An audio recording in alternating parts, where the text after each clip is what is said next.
جو عقل ہے اس سے بہت سارے کام ہو سکتے ہیں اگر آپ یہ کیمیکلز کو سمجھ لیں اور اچھی طرح سے سمجھ لیں اور اصلی اور نقلی کی پہچان کر لیں کہ اصلی کیمیکلز پہ بھروسہ کرنا شروع کر دیں اور نقلی کیمیکلز پہ بھروسہ نہ کریں. کہ جب آپ کو سونا مل جاتا ہے تو آپ رولڈ گولڈ پہ تو بھروسہ نہیں کریں گے, کیونکہ یہ جو کیمیکل ہوتے ہیں جو سگریٹ سے ملتے ہیں, چائے سے ملتے ہیں, یا چرس, شراب اور کوکین سے ملتے ہیں, یہ کیمیکل یہ اصلی نہیں ہوتے.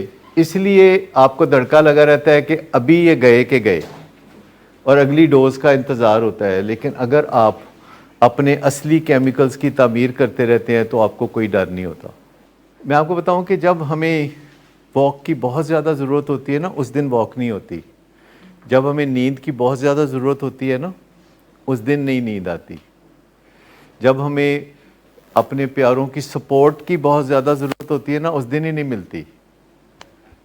کیونکہ لڑائی جھگڑا جو چلتا رہتا ہے, تو جب سپورٹ کی ضرورت ہوتی ہے تو پھر اس دن وہ بھی نہیں دیتے. اور جب ہمیں کھانے پینے میں بہت احتیاط کی ضرورت ہوتی ہے نا, اسی دن ہم نہیں کرتے. اسی دن ہم کہتے ہیں کہ کوئی فیٹ برگر کھائیں گے آج. یہ وہی ایک دن ہوتا ہے جب آپ نے ثابت کرنا ہوتا ہے کہ آپ کس قسم کے بندے ہیں. آپ اس قسم کے بندے ہیں کہ آپ اس قسم کے بندے ہیں. کبھی کبھی آ جاتا ہے نا ہم سب پہ وقت کے جو ہم نے بتانا ہوتا ہے کہ ہم کس قسم کے بندے ہیں. مثال کے طور پر کسی پارکنگ لاٹ میں ایک گاڑی کھڑی ہو اور آپ گاڑی پارک کرتے کرتے اس گاڑی کو گاڑی مار دیں اور چاروں طرف آپ دیکھیں کہ کوئی بھی نہیں دیکھ رہا تھا اور آپ کھسک جاتے ہیں, تو پھر آپ کس قسم کے بندے ہیں. یا اگر آپ وہاں رک کے پتہ کرتے ہیں کہ کس کی گاڑی کو آپ نے ڈیمیج کیا اور اس سے ملتے ہیں اور اس سے نقصان کی تلافی کی بات کرتے ہیں, تو پھر آپ کس قسم کے بندے ہیں. تو ہمیں پتہ چلتا رہتا ہے کہ ہم کس قسم کے بندے ہیں. لہذا جب بھی ہمیں ضرورت ہوتی ہے, واک کی ضرورت ہوتی ہے, تو پھر ہم نے ثابت کرنا ہوتا ہے کہ یہ تو کرنی ہے. خاص طور پر پریشانی میں اپنے ریچولز کو نہیں چھوڑتے, نہانا دھونا نہیں چھوڑتے, شیو کرنا نہیں چھوڑتے, کپڑے بدلنا نہیں چھوڑتے. ہاں آپ غم کرتے ہیں تو کرتے ہیں, آپ تکلیف میں ہوتے ہیں تو ہوتے ہیں, آپ امبیرسمنٹ میں ہوتے ہیں تو ہوتے ہیں, اور اگر آپ کو غصہ آ رہا ہے تو ہوتا ہے, خوشی ہو رہی ہے تو وہ بھی ایک جذبہ ہے. ان کو بہت زیادہ سر پہ نہیں چڑھاتے. محاورہ ہے نا سر پہ چڑھا لینا, کسی کو سر پہ چڑھا لینا. تو یہ جو جذبے ہیں یہ آپ روز ان میں سے گزرتے ہیں, پر آپ ان کو سر پہ نہیں چڑھاتے. ان کا مسئلہ یہ ہے کہ یہ سر چڑھتے ہیں, پر آپ سوچ لیتے ہیں کہ اچھا پھر یہ تو ہے.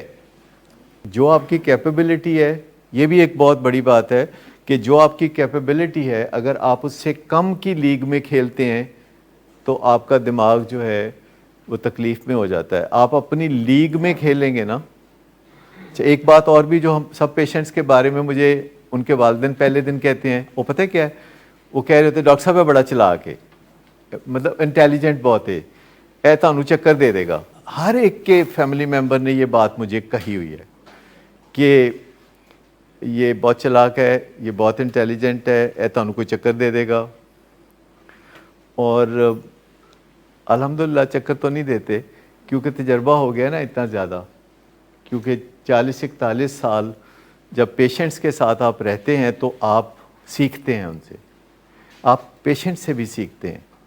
میں آپ کو بتاؤں کہ آپ ہر چیز سے سیکھتے ہیں, اور پیشنٹ سے سیکھنا سرخرو کرتا ہے باہر.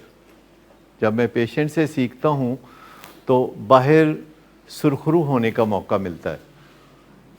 تو اس وجہ سے میری بڑی بنتی ہے, میں چاہ رہا ہوں کہ آپ کی بھی بنے اپنے پیشنٹ سے.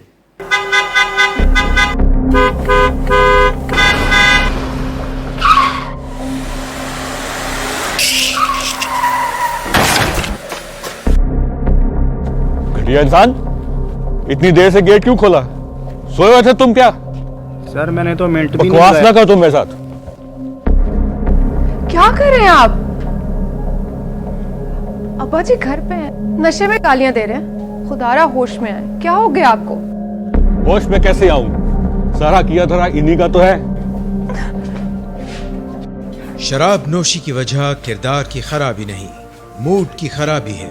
شراب نوشی کبھی بھی نشے کی بیماری میں بدل سکتی ہے۔ نشے کی بیماری ہر سٹیج پر قابل علاج ہے۔ مدد حاصل کیجیے، کیونکہ وہ ایسا نہیں کرے گا۔